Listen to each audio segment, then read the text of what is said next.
Let's jump right into this explainer. I want you to completely shift your perspective today.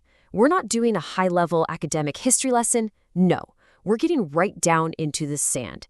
I want you to put yourself directly into the boots of a veteran soldier in one of the most formidable armies in Islamic history. Imagine feeling the heavy armor, hearing the clinking of swords, feeling that intense weight of expectation. We're going to look at a single, paradigm-shattering moment involving a young man named Usamah ibn Zayd. So, ask yourself, would you follow a 17-year-old into battle? Like, really think about it. Imagine you're this seasoned warrior. The sun is just starting to peek over the city of Medina. You're standing shoulder to shoulder with older, incredibly respected companions. I mean, guys who have decades of intense, grueling combat experience. You got the scars to prove it, right? You know military strategy like the back of your hand. And then the orders come down. You look up to see who's going to be leading you into this highly dangerous, absolutely critical campaign, and it's practically a boy. Just a teenager. How are you reacting to that? Part 1. A teenager commands the veterans. The Prophet Muhammad, peace be upon him, makes an appointment that just completely shocks the ranks. 17. Think about what you were doing at 17. In that era, age and a long-standing reputation were literally the absolute prerequisites for command. It was how the tribal military structure worked. Yet he appoints Usamah ibn Zayd to lead this massive army. Now, from your spot in the ranks, you're watching this kid mount his horse. And the crazy thing is, he's completely calm. He's confident. He doesn't look terrified at all. He actually looks like someone who entirely grasps the immense weight of the responsibility he was just handed. You can practically feel the friction in the air. The contrast is just massive. On one hand, you've got the seasoned veterans. These are older, deeply respected companions with years, decades even, of hard-earned battle experience. They've literally bled for their beliefs. And on the other hand, you have the new commander, a 17-year-old youth. Standing in that formation, it's a total paradigm shift.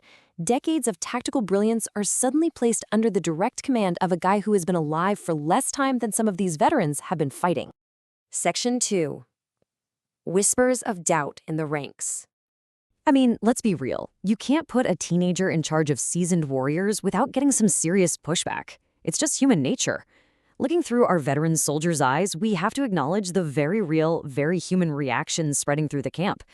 We had our doubts. It's such a simple phrase, but it carries a ton of weight. The men were quietly questioning his age.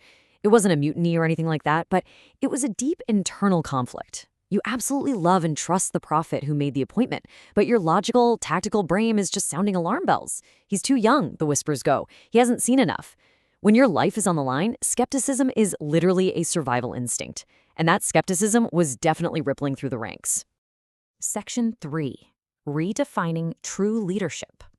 Well, those whispers eventually reach the prophet, and he doesn't ignore them. But he also doesn't punish the soldiers for being anxious, because, they're human.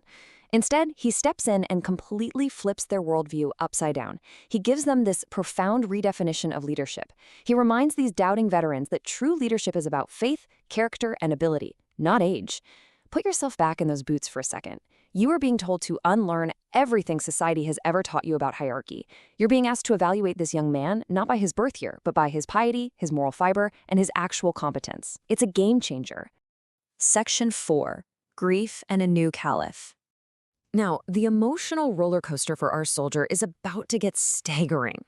Just as the army is trying to absorb this whole new lesson on leadership, an unimaginable tragedy strikes. Before the army can even leave, the prophet passes away. The grief in Medina is just absolute. It's a world-shattering loss. In the incredibly unstable wake of this, Abu Bakr becomes the new caliph. And immediately, people are advising him to cancel the expedition, or at least keep the army home for protection. Some are saying, look, given how fragile things are, at least replace the teenage commander with an older general. But Caliph Abu Bakr, he honors the prophet's exact decision. He straight up refuses to alter a command given by the prophet, which, as we know, leads to the army marching out and their successful return. But we really need to look at what it took to get from those paralyzing days of grief to the moment they actually marched. Think about the immense discipline required here. The psychological steps these veterans had to take are massive. Step 1, they had to process and grieve an absolute paralyzing loss. Step 2, they witnessed Caliph Abu Bakr's unwavering loyalty. Seeing their new leader refuse to compromise on the Prophet's vision, that was a huge catalyst. And then step 3, they had to make the active, conscious choice to fall in line, push past all their remaining grief and doubt, and march out into the unknown, still under the command of a 17-year-old. This was the ultimate test of everything they had just learned about leadership. Section 5. Triumph and a timeless lesson. So the army marches out, they execute their mission perfectly, and they return. Imagine standing in those ranks, marching back into Medina with the sun setting behind a hopeful Islamic skyline. The mission was a flawless success. Every single doubting veteran who was whispering in the camp just weeks prior, they now had undeniable proof that the Prophet was right all along. They learned firsthand that trust in Allah was paramount, far above any strategic anxieties. They saw that strong character mattered way more than age, because Usamah totally proved his competence on the battlefield. And they realized that greatness doesn't suddenly start when you hit a certain age milestone. It begins with faith and the willingness to shoulder heavy responsibility. The Qur'an states, "Indeed, the most honored of you in the sight of Allah is the most righteous of you." For these soldiers, this wasn't just a verse they recited anymore. It was a reality they had just lived. It settled so deep into their hearts, forever altering how they viewed honor, authority, and status.